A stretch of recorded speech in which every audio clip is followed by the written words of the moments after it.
Diz assim a palavra de Deus, 1 João 1,5. Esta é a mensagem que ouvimos dele e que transmitimos a vocês. Deus é luz, nele não há treva alguma. Se afirmarmos que temos comunhão com ele, se afirmarmos que temos comunhão com ele, mas andamos nas trevas, mentimos e não praticamos a verdade. Se, porém, andarmos na luz como ele está na luz, temos comunhão uns com os outros, e o sangue de Jesus, seu Filho, nos purifica de todo o pecado.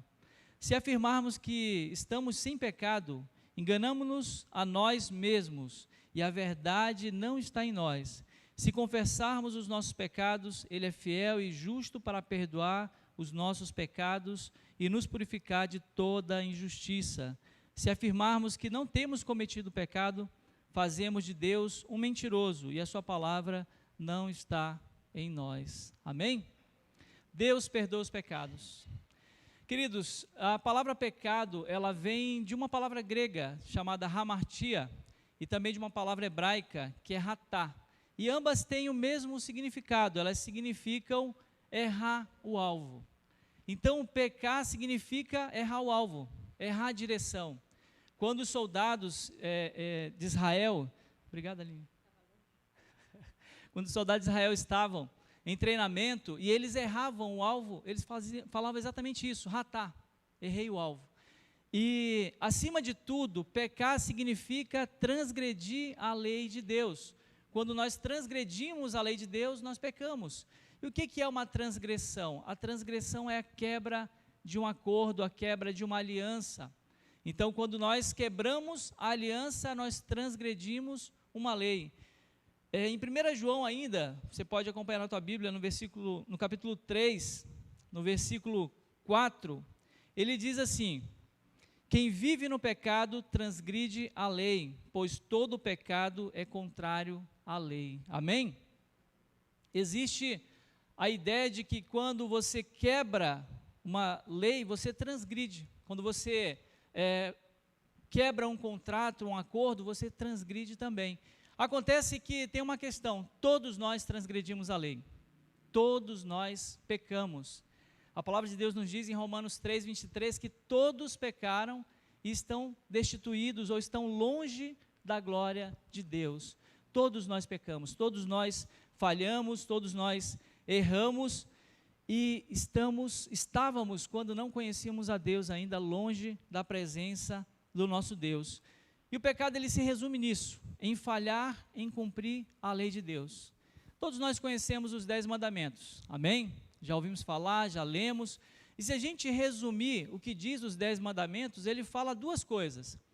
Ele fala primeiramente que nós devemos amar a Deus, com todas as nossas forças, com todo o nosso entendimento, com todo o nosso coração, e quando nós falhamos em amar a Deus, nós transgredimos a lei de Deus. A segunda parte dos mandamentos, praticamente a outra metade fala que nós falhamos em amar o próximo.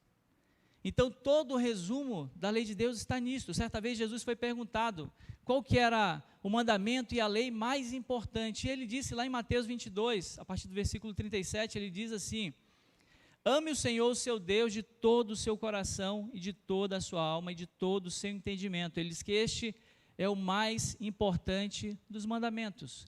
Porque se eu amo a Deus, quando nós amamos a Deus, nós não vamos ter outros deuses diante de nós. Nós não vamos tratar Deus com desonra, nós não vamos de nenhuma forma se prostrar a ídolos, nós não vamos pecar contra a sua lei. E aí depois ele continua dizendo ainda mais, ele diz o seguinte: o segundo e semelhante a ele, ame o seu próximo como a si mesmo. E quando nós amamos o próximo e amamos a Deus, nós cumprimos toda a lei. Nós cumprimos toda a lei. E cumprir a lei de Deus significa exatamente isso: amar a Deus, amar o próximo e obedecer aos mandamentos do Senhor. A palavra do Senhor nos fala que Deus ele plantou o jardim no Éden, e ali ele colocou o homem, colocou a mulher, e ele disse para que eles pudessem cultivar o jardim, cuidar daquele lugar, e que eles poderiam comer de todos os frutos de todas as árvores, com exceção de uma. Deus fez um acordo com o homem e com a mulher. e eles transgrediram esse acordo. Deus disse, olha, vocês podem comer de todos os frutos de todas as árvores, com exceção da árvore do conhecimento do bem e do mal. Só que o homem e a mulher se deixaram levar pelo desejo de conhecer pela sua própria sabedoria, pelo seu próprio conhecimento, pela sua própria vontade, o que era certo ou errado. Nós fazemos isso na nossa vida. Quando nossos pais nos dizem assim, olha, não vai por esse caminho. Eu já tive essa experiência, eu sei que isso não é bom. O que a gente falou e fala no nosso coração? Eu quero experimentar. Eu quero ter a minha experiência. Mesmo que alguém já disse para a gente que aquilo está errado, que não vai dar certo aquele caminho. E assim aconteceu com o homem e com a mulher, com Adão e Eva. Eles quebraram ali o mandamento e transgrediram a lei de Deus. E a palavra de Deus nos diz em Romanos 5, no versículo 19, que assim como por meio da desobediência de um só homem, de Adão, muitos foram feitos pecadores, todos nós herdamos essa herança de pecado quando houve o primeiro pecado, o pecado original. E depois ele fala, assim também, por meio da obediência de um único homem, o Filho do homem, Jesus Cristo, o nosso Senhor, muitos serão feitos justos. Amém? Não havia esperança para nós. O pecado, ele traz algo terrível. O peso do pecado e aquilo que ele traz, a consequência dele é a morte. A palavra de Deus nos diz que a alma que pecar, essa morrerá. E ainda mais em Romanos 6, 23 fala que o salário do pecado é a morte, mas o dom gratuito de Deus é a vida eterna em Cristo Jesus. Amém? Glória a Deus, porque temos essa esperança, nós temos uma esperança de salvação em Cristo Jesus. Queridos, todas as vezes que havia a remissão pelos pecados, havia um cordeiro, um bode, um animal que era imolado para que ele fosse servido como sacrifício, como propiciação pelos pecados de cada um, no tempo em que Israel fazia ali, os cultos, ali na tenda, no tabernáculo e também no templo, durante toda a religião judaica eles faziam sacrifícios, só que Deus enviou o seu Filho, o seu único Filho para morrer pelos nossos pecados, e ele foi o sacrifício por nós, o Cordeiro de Deus que foi morto desde a fundação do mundo. Ele tira o pecado do mundo, e ele perdoa os nossos pecados. Amém? Jesus, por meio do seu sacrifício, perdoa os nossos pecados, e essa é a boa notícia, que os nossos pecados são perdoados. Talvez você tenha pensado em circunstâncias da tua vida, e até já tenha meditado sobre algumas questões que você viveu e diga assim, para mim não tem mais chance, não tem perdão para o que eu fiz, mas eu quero te dizer, Deus perdoa o teu pecado, Deus perdoa os teus pecados, porém é necessário que tenhamos algumas atitudes para que a gente possa receber o perdão de Deus. Precisamos ter algumas atitudes para alcançar esse perdão. Primeiramente, reconhecer que somos pecadores. Precisamos reconhecer que nós falhamos, e eu quero que os irmãos continuem acompanhando lá em 1 João 1, no versículo 7, que ele fala exatamente sobre isso. João 1, versículo 7.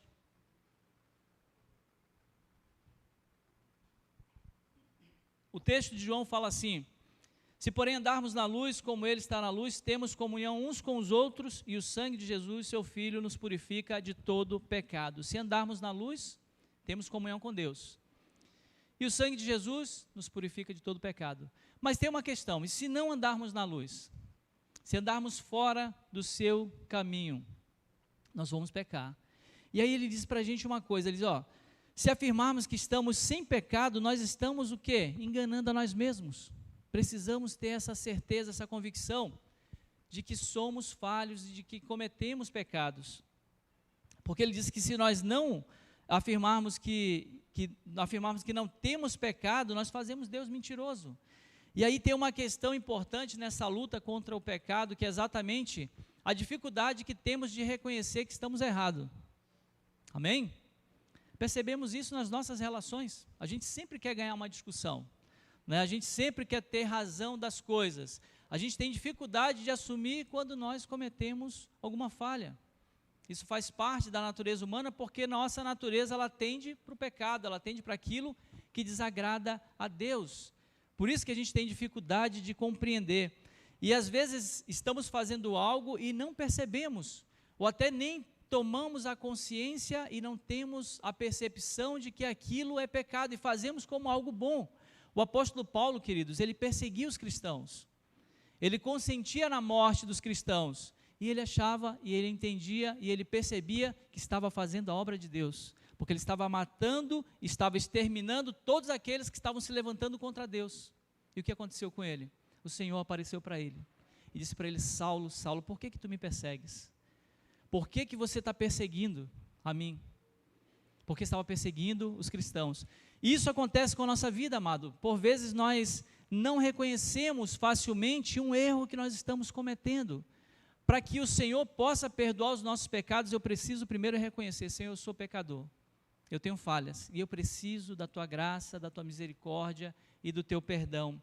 A gente reconhece facilmente alguns pecados, adultério, a mentira, o homicídio, mas outros parece que passam despercebidos por nós. A gente está fazendo algo, está vivendo a nossa vida, e de repente não percebe que estamos errando em alguns pontos, em pequenas coisas que nos levam a transgredir a lei de Deus, que nos levam a se afastar de Deus, a deixar de segui-lo e andar na luz como Ele está na luz, e perdemos a comunhão com Deus.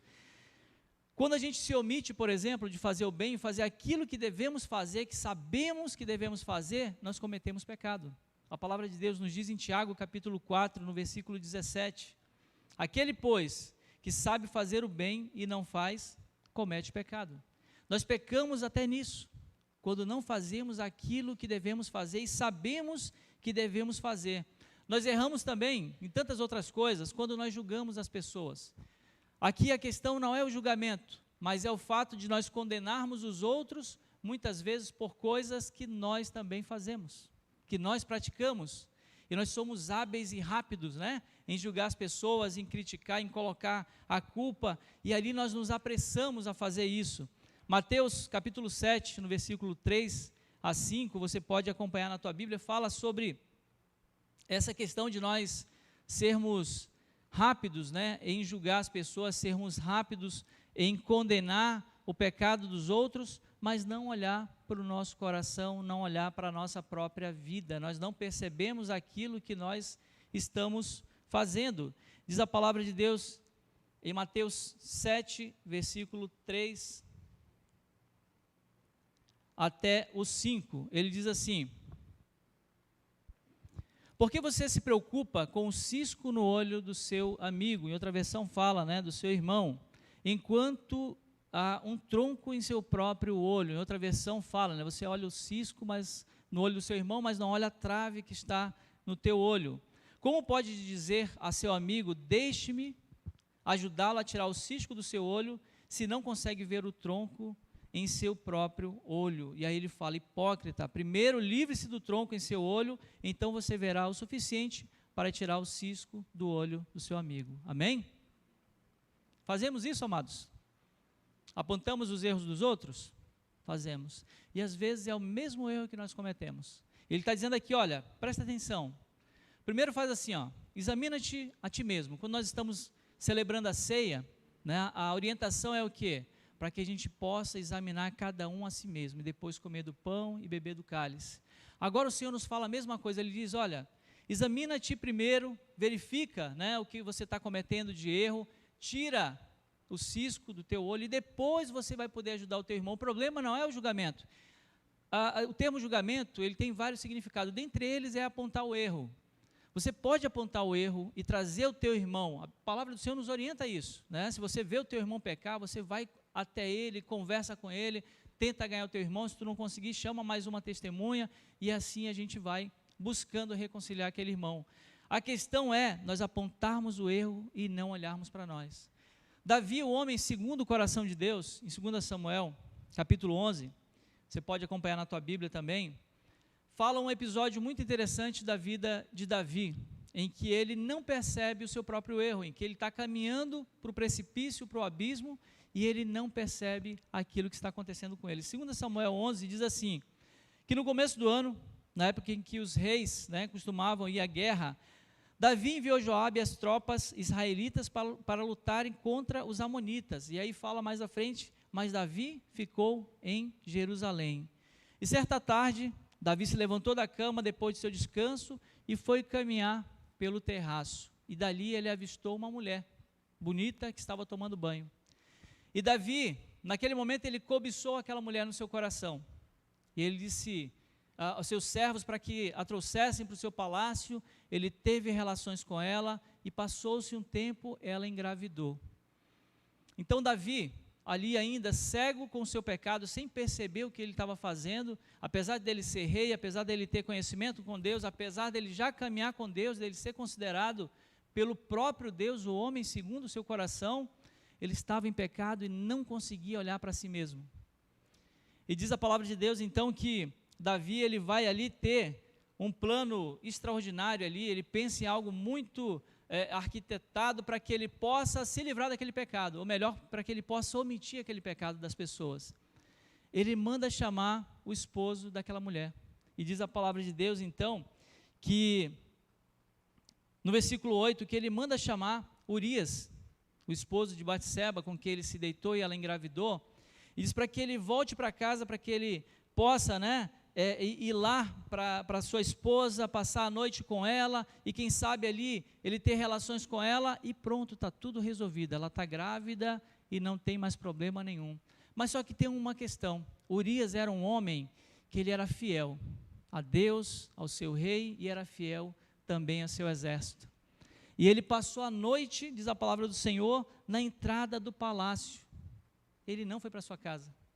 E aí quando ele foi questionado pelo fato, por que você não foi passar a noite ali com a sua esposa, por que você não entrou na sua casa, no versículo 11 ele responde e diz assim, a arca e os exércitos de Israel e de Judá estão em tendas, e Joabe, meu comandante, e seus soldados estão acampados ao ar livre. Como eu poderia ir para casa para beber, comer e dormir com a minha mulher? Extraordinário esse homem, um homem de Deus. Ele diz assim, olha, não posso fazer isso. Davi não satisfeito, muitas vezes nós também agimos dessa forma, quando a gente tenta encobrir os nossos pecados, a gente tenta fazer algo para que a gente vai esconder de nós mesmos, porque de Deus a gente não esconde, Não há como esconder nada de Deus, os seus olhos estão em todos os lugares, o Senhor nos contempla em todo lugar. E aí ele planeja algo mais, ele diz assim, já sei o que eu vou fazer, eu vou matar esse cara, vou matar, e aí eu posso casar com a sua esposa, está tudo resolvido, não tem mais problema nenhum de adultério, porque eu vou casar com ela. E aí então Davi, com a sua brilhante ideia, ele vai lá, antes disso, ele vai embebedar Joabe, ele vai tentar fazer com que ele vá para sua casa, mas ele não vai, de jeito nenhum, e depois ele pensa então, em escrever uma carta, ele escreve uma carta no versículo 14, diz assim, Davi escreveu uma carta para Joabe e mandou Urias entregá-la. Então o próprio Urias entregou a carta da sua morte, e nela continha a seguinte instrução, coloque Urias na linha de frente, onde o combate estiver mais intenso, depois recue para que ele seja morto. Ele mandou matar Urias, ele não matou com as suas próprias mãos, mas ele cometeu o ato de homicídio. Davi matou muitos homens em guerra, muitos daqueles filisteus e tantas outras nações em que Deus mandou exterminar, mas o Senhor não requereu da mão dele nenhum só daqueles homens, mas requereu a vida de Urias, porque era um homem justo, e era um homem que era um irmão seu, era um dos seus 30 soldados mais importantes, e ele colocou aquele homem em frente de batalha. E agora Davi resolveu o problema, matou Urias, está com a sua esposa, casou com a sua esposa, e o pecado está escondido. Só que com Deus, queridos, não funciona assim. A gente não resolve os problemas escondendo os nossos pecados do Senhor. Deus envia então o seu servo a Davi, envia Natã para falar com ele. O profeta Natã, lá em 2 Samuel 12, você pode acompanhar na tua Bíblia, ele fala que Natã vai até Davi para falar do seu erro. E ele diz assim, ele conta uma história, olha, havia 2 homens que viviam numa cidade, um rico e um pobre. E esse rico possuía muitas ovelhas, muitos bois, mas o pobre ele não tinha nada a não ser uma cordeirinha que ele criou, ela cresceu com ele, com seus filhos, comia junto com ele, bebia no seu copo, ele diz até dormia nos seus braços como uma filha. Só que de repente chega um viajante na casa desse homem rico, e ele não pega uma das suas ovelhas, dos seus bois, não pega dos seus animais, mas ele pega aquela cordeirinha do homem pobre, e ele mata e serve ali, né, como alimento ali para aquele seu visitante. E aí Davi nesse momento faz como nós fazemos, ele se encheu de razão, ficou irado com aquilo, ele percebeu aquele erro grave e disse assim: esse homem é digno de morte, e ele tem que restituir 4 vezes mais, porque ele não agiu com misericórdia. Sabe por quê? Ele agiu dessa forma? Porque é como nós somos assim, na hora de julgar o pecado dos outros, a dificuldade dos outros, nós apontamos os erros também. Isso é diferente, amados, de você se aproximar de um irmão e aconselhar, dizer: meu irmão, você precisa caminhar com o Senhor, você precisa se arrepender, você precisa buscar o Senhor, eu estou à disposição para estar junto contigo, para nós orarmos juntos, para buscarmos o Senhor e caminharmos na presença de Deus. É completamente diferente. Aqui ele fez um julgamento, e quem era esse homem que merecia morrer? O próprio Davi. E aí Natan diz para ele: ó, Davi, esse homem é você, Davi. Olha, eu te ungi rei, eu te livrei, né, de Saul, eu te dei as suas mulheres, te dei a sua casa, te dei muitas coisas, e se ainda faltasse alguma coisa eu te daria. Deus está dizendo para ele: ó, se o caso fosse você ter mais riqueza, mais mulheres, seja lá o que fosse, eu te daria, mas você agiu com desprezo e matou Urias e casou com a sua mulher. E dessa forma, né, nós agimos dessa maneira também, às vezes incapazes de perceber, assim como Davi estava cego. Queridos, o pecado, ele causa um mal tão grande em nossas vidas, que ele nos tira a sensibilidade, a percepção de olhar para Deus diretamente. Ele nos afasta da presença de Deus, ele tira de nós a percepção e a maneira de que a gente possa avaliar a nossa própria conduta. Tanto é que quando alguém nos repreende, alguém nos chama com amor e nos diz: meu irmão, você precisa caminhar por esse caminho, porque aqui é um caminho de abismo, você vai cair. A pessoa, ela fica chateada, ela fica aborrecida, ela não aceita, porque ela está cega pelo pecado, ela está cega por aquela conduta, né? E para que a gente possa, de fato, enxergar o nosso pecado, a gente precisa clamar ao Senhor e pedir misericórdia de Deus, dizer: Senhor, sonda o nosso coração, vê se há em nós algum caminho mau. Nós precisamos fazer isso todos os dias, queridos, dizer: Deus, sonda o meu coração. O salmista, no Salmo 139, 23 e 24, ele fala isso, ele diz: sonda-me, ó Deus, e conhece o meu coração, prova-me e conhece as minhas inquietações, vê se há em mim, em minha conduta, algo que te ofende, e dirige-me pelo caminho eterno. Precisamos falar isso para Deus. Deus, vê se há em mim, na minha conduta, naquilo que eu tenho feito, se tem algo que te ofende, me ajuda a caminhar na tua presença. A palavra de Deus, ela segue dizendo ainda que Davi, ele se arrependeu. No Salmo 51, mostra que ele confessou o seu pecado, ele reconheceu que pecou e que de fato ele se arrependeu. Fala lá no Salmo 51, dizendo assim, no versículo 1, em que ele diz: tem misericórdia de mim, ó Deus, por teu amor, por tua grande compaixão, apaga as minhas transgressões, porque eu quebrei a tua lei, eu quebrei aquilo, eu transgredi aquilo que era o teu mandamento. Lava-me de toda a minha culpa e purifica-me do meu pecado, pois eu reconheço as minhas transgressões. Amém? Aqui é o ponto, queridos, precisamos reconhecer as nossas transgressões, precisamos reconhecer, e aí sim, ele diz: o meu pecado sempre me persegue. Uma coisa é a gente não saber ou não reconhecer, mas quando reconhecemos, nós precisamos tomar outra atitude, que além de reconhecer que somos pecadores, nós precisamos confessar, e depois de confessar, abandonar aquele pecado. Amém? Porque nós amamos o Senhor, queridos. A coisa mais importante da nossa vida é Deus.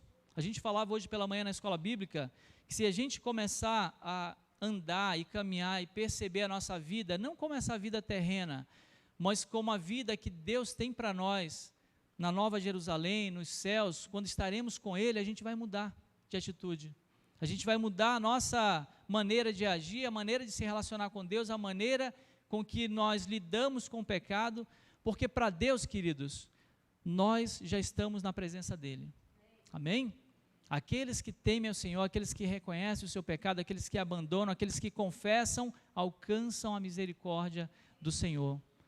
Nós falamos que nós vemos esse tempo cronológico, né, o passado, o presente e o futuro. Deus vê tudo. Deus já viu o que vai acontecer. Ele já sabe o que vai acontecer. Cabe a nós agora viver uma vida como se, de fato, já estivéssemos na presença dEle, porque estamos na presença dEle todos os dias. Amém? E a palavra de Deus nos diz, então, em Provérbios 28, 13, exatamente isso. Quem esconde os seus pecados não prospera, mas aquele, né, que confessa e os abandona encontra misericórdia. Quando confessamos os nossos pecados e abandonamos as nossas atitudes, nós alcançamos a misericórdia do Senhor. Tem um texto maravilhoso no livro de Daniel, em que ele fala que quando ele compreendeu as escrituras, né, que ele leu o profeta Jeremias, lá em Daniel 9, e ele percebeu que Jerusalém havia sido tomada e que iria passar 70 anos no cativeiro, ele percebeu que o motivo deles estarem ali é porque quebraram a sua aliança com o Senhor, porque eles transgrediram a lei de Deus, né? E assim nós precisamos também pedir a Deus, Senhor, fala comigo através da Tua palavra, para que eu possa compreender e eu possa enxergar onde estou errando, porque a palavra de Deus, ela nos limpa. O Senhor Jesus falou isso para os discípulos, né? Vocês já estão limpos pela palavra que eu tenho anunciado para vocês. E ali Daniel, ele começa a se arrepender dos seus pecados, do pecado da nação. Diz a palavra de Deus que ele ora, em que ele faz súplicas em jejum, e ele se cobre de cinzas, e ele fala a Deus o seguinte: ó Senhor Deus grande e temível, que mantém a sua aliança de amor com todos aqueles que amam e obedecem os seus mandamentos. Daniel 9, verso 5, ele diz: nós temos pecado e somos culpados, temos sido ímpios e rebeldes e nos afastamos dos teus mandamentos e das tuas leis. Ele fala: não demos ouvidos aos profetas que falaram, nem aqueles que falaram em teu nome, dos reis, dos líderes. E ele diz: Senhor, tu és justo e hoje estamos envergonhados. Assim nós precisamos agir diante do pecado, precisamos nos envergonhar. Todas as vezes que pecamos, precisamos nos sentir de fato frustrados, envergonhados, mas tomar uma atitude. Primeiro reconhecer, como Davi fez: Senhor, eu pequei contra ti, meu pecado está diante de mim, e eu confesso a ti, porque eu sei que tu és Deus de misericórdia, tu és o Deus que perdoa os pecados. E Daniel sabia disso. Daniel começa a falar e diz assim: ó Senhor, no versículo 9 do capítulo 9, ele diz: o Senhor nosso Deus é misericordioso e perdoador, apesar de termos sido rebeldes. Queridos, apesar de sermos rebeldes, Deus perdoa os nossos pecados quando confessamos e abandonamos. Amém? Ainda assim, Deus perdoa os nossos pecados. E ele vai falar depois, ali no versículo 18, ele diz assim: não te fazemos pedidos por sermos justos, mas por causa da tua grande misericórdia. Deus é rico em misericórdia. Talvez quantas vezes nós perdoamos aqueles que nos ofendem?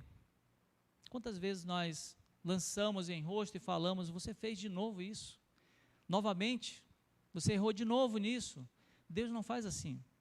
A palavra de Deus nos diz em Ezequiel 18, no versículo 21, ele diz assim: mas se o ímpio se desviar de todos os pecados que cometeu, se ele se arrepender, se ele confessar, se ele deixar e obedecer os meus decretos e fizer o que é justo e direito, certamente viverá e não morrerá, e não se terá lembrança nenhuma das ofensas que ele cometeu, porque Deus perdoa os pecados e não lembra mais. Ele não é como nós somos, que lembramos, que lançamos em rosto, que cobramos, que lembramos as pessoas daquilo que eles erraram. Deus não faz assim. Ele perdoa e Ele não lembra mais. Ele não vai lembrar mais dos nossos pecados. A palavra de Deus nos ensina dessa forma, que o Senhor, Ele nos perdoa. E o Senhor é bom. O Senhor é bom com aqueles que o buscam, e Ele é misericordioso com aqueles que se arrependem. Amém? A misericórdia do Senhor, ela alcança as nossas vidas quando nós confessamos, quando nós clamamos a Deus. Daniel fez isso, ele sabia, ele disse: Deus, eu sei que Tu és o Deus que perdoa. Nós estamos envergonhados. E aqui, Isaías 43, 25 fala algo tremendo, maravilhoso, talvez um dos mais lindos, uma das mais lindas declarações de amor de Deus por nós. talvez uma das mais lindas declarações, quando ele diz assim: sou eu mesmo aquele que apaga as tuas transgressões, por amor de mim, e dos teus pecados eu não lembro mais. Amém? Sabe por que Deus faz isso? Porque Ele nos ama. Porque Deus perdoa os pecados. Ele diz assim: olha, por amor de mim mesmo, dos teus pecados eu não lembro mais. Eu apago as tuas transgressões. Eu apago, eu elimino tudo aquilo que você fez, não importa qual tem sido o teu pecado. E talvez alguém, em um momento de desespero, clama ao Senhor e diz: Senhor, me ajuda a me livrar desses pecados. E o Senhor te diz: eu te perdoo. O Senhor disse: vá e não peques mais, para a mulher que foi pega em adultério. O Senhor lhe disse para tantos outros, né, vá e não peques mais, vai daqui para frente, segue a tua vida, eu te perdoo, eu não lembro mais dos teus pecados. A partir de hoje você está perdoado. E creia no perdão de Deus na tua vida. Quando você confessa, quando você reconhece e você deixa o pecado, o Senhor nos perdoa. Salmo 32, quero que você abra na sua Bíblia, fala algo também maravilhoso sobre o perdão de Deus.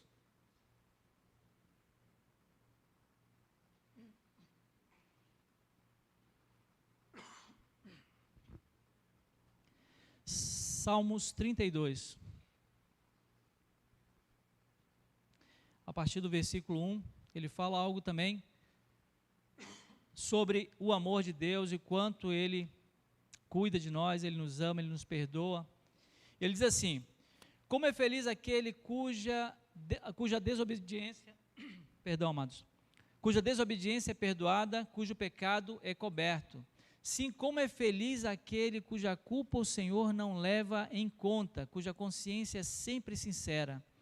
Enquanto me recusei a confessar o meu pecado, meu corpo definhou e gemia o dia inteiro. Olha só que coisa interessante, queridos. Quando nós escondemos os nossos pecados, o nosso corpo adoece, a nossa alma adoece. Sabe por quê? Porque nós não fomos criados para viver em pecado. Nós fomos criados para viver diante da palavra de Deus. E aqui, eu estou falando para vocês, diante das minhas limitações e também das minhas falhas, reconhecendo que também sou pecador. O apóstolo Paulo, ele dizia exatamente isso. Ele se considerava o maior dos pecadores. Ele se considerava aquele que era mais falho. Então, nós precisamos reconhecer, mas precisamos lutar contra isso e buscar a presença de Deus. Porque ele diz assim, olha: enquanto eu recusei confessar o meu pecado, meu corpo definhou, meu corpo adoeceu, né? De dia e de noite a tua mão pesava sobre mim, minha força evaporou como água no calor do verão. Finalmente, confessei a ti todos os meus pecados e não escondi mais a minha culpa. Disse comigo: confessarei ao Senhor a minha rebeldia e tu perdoaste toda a minha culpa. Porque Deus perdoa os pecados. Amém? Precisamos confessar. Agora, queridos, nós reconhecemos o nosso pecado, nós reconhecemos que somos pecadores, nós tomamos uma atitude até de buscar o Senhor, buscar o perdão, mas como abandonar? Né? Talvez, em alguma circunstância, a gente tenha se perguntado isso. Eu já fiz isso, já reconheci que sou pecador, eu já pedi perdão de Deus, eu já fiz de tudo, mas ainda não consegui abandonar. A palavra do Senhor nos fala algo sobre como vencer o pecado, de que maneira.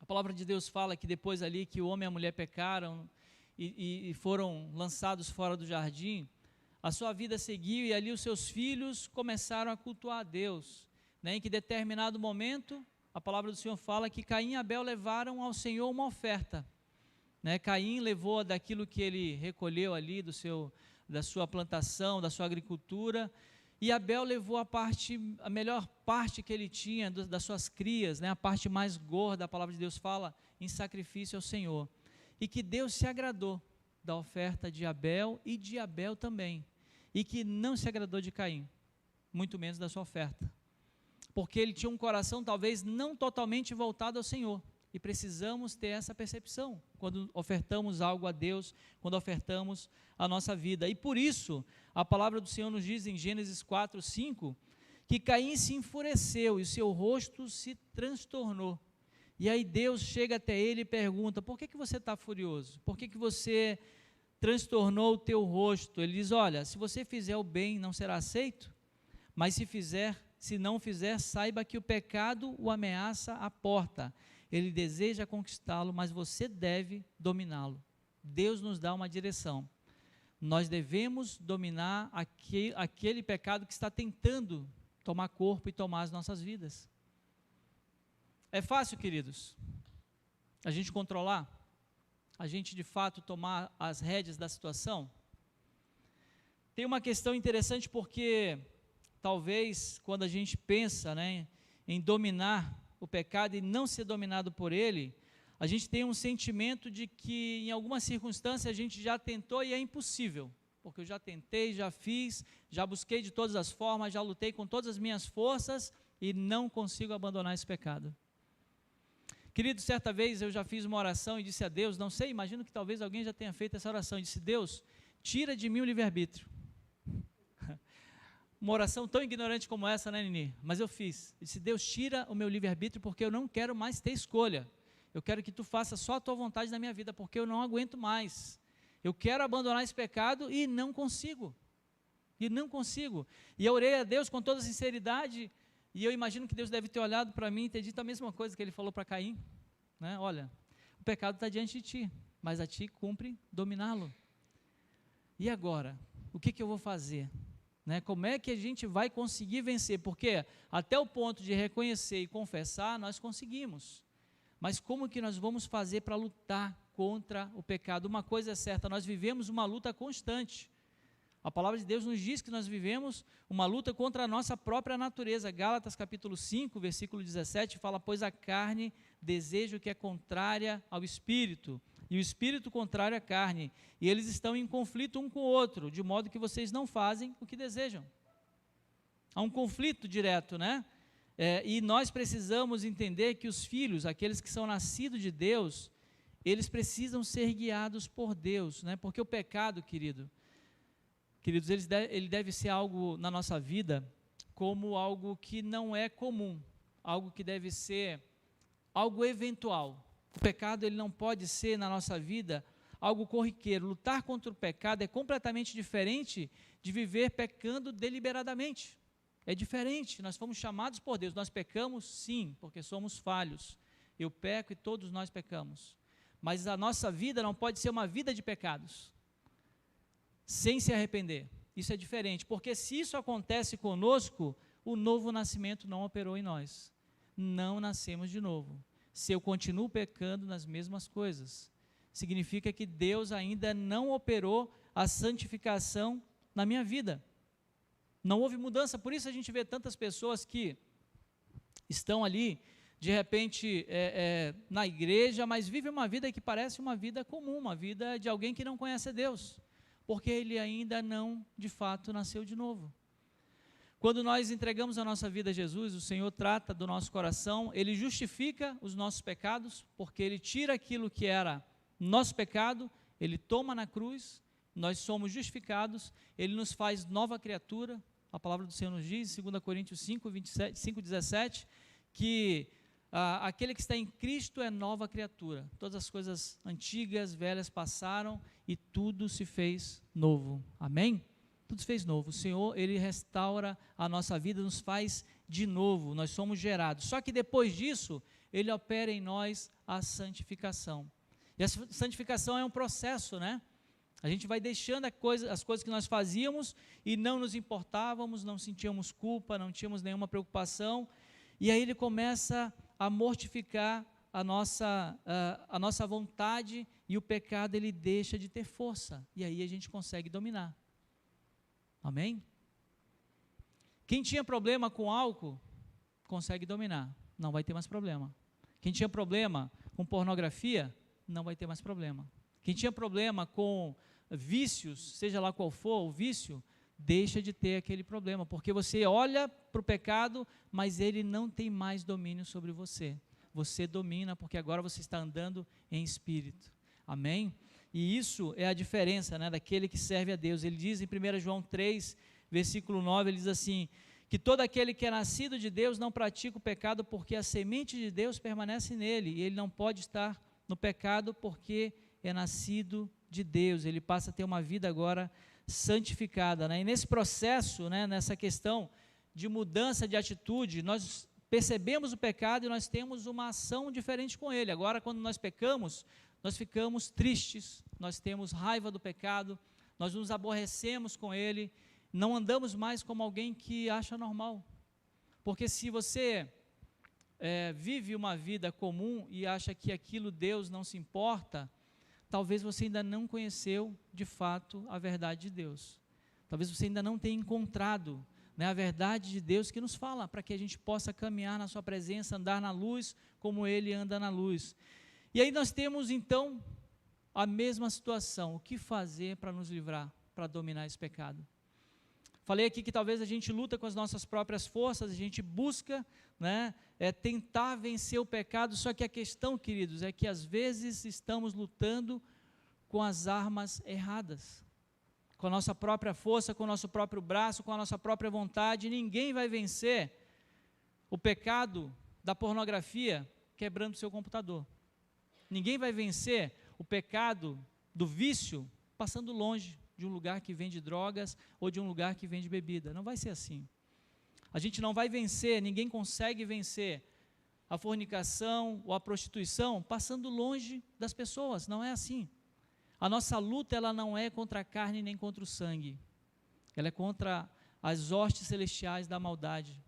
Ela é contra os dominadores desse mundo tenebroso, como fala a palavra de Deus. 2 Coríntios 10, no versículo 4, ele diz: porque as nossas armas da nossa guerra não são carnais, mas sim poderosas em Deus para destruir fortalezas. Amém? E Deus que perdoa os pecados pode destruir essa fortaleza na tua vida, querido. Se o pecado tem sido uma fortaleza e você tem tido dificuldade de vencer, Deus pode perdoar. Por isso que às vezes, nessa luta, né, quando nós lutamos com as armas erradas, nós nos sentimos como aquele homem que foi descrito em Romanos, que o apóstolo Paulo falou, né, pois, lá no versículo 19, ele diz, Romanos 7, ele diz: pois o que faço não é o bem que desejo, mas o mal que quero fazer, esse eu continuo fazendo. E aí depois ele vai dizer: ora, se faço o que não quero, já não sou eu quem o faz, mas o pecado que habita em mim. E aí no versículo 22, ele diz: no íntimo do meu ser, tenho prazer na lei de Deus. A minha oração de desespero foi essa: de Senhor, eu tenho prazer na tua lei, eu te amo, mas eu não consigo vencer. Eu não consigo caminhar à frente, porque eu não consigo vencer esse pecado. Eu não consigo vencer, e aí a gente entra no desespero e ele fala assim: mas vejo outra lei atuando nos membros do meu corpo, guerreando contra a lei da minha mente, tornando-me prisioneiro da lei do pecado que atua em meus membros. E aí é quando a gente chega naquele desespero total e fala assim: olha, miserável homem que sou, o que eu vou fazer? Não tem esperança para mim. E aí esse homem, ele chega a essa conclusão, ele diz: olha, quem pode me libertar o corpo sujeito a esta morte, porque o salário do pecado é a morte. E aí então, ele encontra uma solução, ele diz: graças a Deus por Jesus Cristo, nosso Senhor, porque com Ele, somente com Ele, nós podemos vencer o pecado. Porque a nossa guerra contra o pecado, ela não é externa, ela é interna, é dentro de nós, é o Senhor Jesus operando em nós a transformação. Eu estou mais ou menos uns 10 anos sem tomar refrigerante. E quando a gente para de tomar refrigerante pela primeira vez, é uma questão que ela é habitual. É pecado tomar refrigerante, gente? Não, né? Não é pecado. É uma coisa comum da vida, né? Como não é pecado comer carne, não comer carne, não é pecado, né? Mas o refrigerante é bom para a gente? É gostoso, né? Aí, a gente pensa em relação ao pecado. O pecado é bom? Ele é agradável? Ele vem bem embalado? Imagine agora uma Coca-Cola assim, né, ali com aquelas bolhas ali. O tio agora já começou, né, se tremer aqui no banco. Te chama atenção ou não? Eu falo para vocês que eu estou 10 anos sem tomar refrigerante, mas a única coisa que me tenta até hoje é a Coca-Cola. Todos os outros refrigerantes para mim não tem valor nenhum, mas quando eu olho aquela bendita, eu disse, eu não vou tomar só por orgulho. Mas isso aqui é uma luta que eu posso fazer, porque eu posso desejar ou decidir fazer caminhada, eu posso desejar ou decidir fazer musculação, fazer academia, fazer uma atividade física, praticar um esporte, deixar de assistir algo ou de fazer uma outra coisa, eu posso decidir ler, mas isso é uma questão humana. Agora a gente está falando de coisas espirituais, é completamente diferente a guerra. As nossas armas humanas não servem para essa guerra. Tem que ser armas poderosas em Deus, que desfaz fortalezas. Amém, queridos? E aí a gente vai conseguir perceber que nós somos de fato miseráveis diante dessa luta, mas graças a Deus pelo nosso Senhor Jesus Cristo. Depois Romanos 8:2 ele diz que somente por meio de Jesus Cristo, a lei do Espírito de vida me libertou da lei do pecado e da morte. Jesus Cristo é a chave para que a gente possa vencer, para que a gente possa ter vitória sobre essa luta, diante dessa luta do pecado. Tem uma historinha que se conta, bem interessante, que fala de um lugar que havia um lago, e nesse lago ali as pessoas iam, podia ter liberdade, qualquer um que quisesse, podia ir nadar naquele lugar, só que havia um aviso, ali uma placa que dizia assim, olha, não vá até o meio, né, o meio é fundo, então você corre um risco, né, evite até o meio. E uma das pessoas, ela ignorou esse aviso de alerta e disse assim, não, eu vou até lá. E ele foi até o meio, só que quando ele chegou ali, ele começou a sentir cãibras, né? Quem já sentiu cãibras aí quando estava nadando, e sabe que quando você tem cãibras, você acaba ficando imóvel ali, porque tu sente uma dor tão grande, né? Tão ruim, que é a causa de muita gente se afogar, inclusive, né? E ali naquele momento as pessoas que estavam ali ao redor começaram a chamar uma a outra, aquele homem ali já, né, se afogando, se debatendo ali, gritando, pedindo socorro, e era para alguém ajudar, mas ninguém sabia, eu tinha confiança de entrar na água para salvar, porque você precisa saber como é que você vai salvar alguém que está se afogando. E ali naquele meio descobriram que tinha uma pessoa que sabia nadar bem e que tinha experiência também para salvar pessoas de afogamento, e ele não fez nada. Ele ficou inerte, só observando, e as pessoas ali, cara, tu vai deixar essa pessoa morrer, vai lá, faz alguma coisa. E aquele homem ali se debatendo. Chegou um momento então que ele não teve mais forças, começou a se afogar, e aí o homem que sabia nadar entrou na água, rapidamente foi lá, socorreu, tirou ele da água e trouxe ele em segurança. E as pessoas começaram a criticá-lo e dizer, cara, como é que tu faz isso? Tu é uma pessoa terrível, tu podia ter ajudado antes e tu não foi, mesmo sabendo nadar, tendo a oportunidade ali de salvar aquela pessoa, você não fez isso. Ele disse, olha, se eu fosse enquanto ele tinha forças, sabe o que ia acontecer? Ele ia se afogar e ia me afogar também, iríamos morrer juntos, e eu não poderia prestar socorro, mas quando ele parou de lutar, aí sim, aí eu pude socorrê-lo. E assim somos nós, enquanto a gente está tentando, né, ali se debatendo e gritando com as nossas forças, nós não permitimos que Deus age na nossa vida, nós não permitimos que Deus possa vir ao nosso socorro. Ele está dizendo aqui, olha, meu filho, estou aqui, diante de ti, mas a gente fica naquela luta, naquela questão de buscar com as nossas próprias forças e não conseguimos entender que somente no Senhor nós podemos vencer o pecado. Amém? Nós precisamos, queridos, desistir de lutar com as nossas forças e confiar no Senhor. Entregar completamente, porque quando eu entrego o meu coração completamente ao Senhor, quando eu, de fato, reconheço que sou pecador, que sou falho, aí eu consigo vencer. Aí eu consigo, de fato, não mais depender de mim mesmo e não lutar com as minhas próprias forças, com a minha vontade, mas eu começo a lutar com as armas espirituais.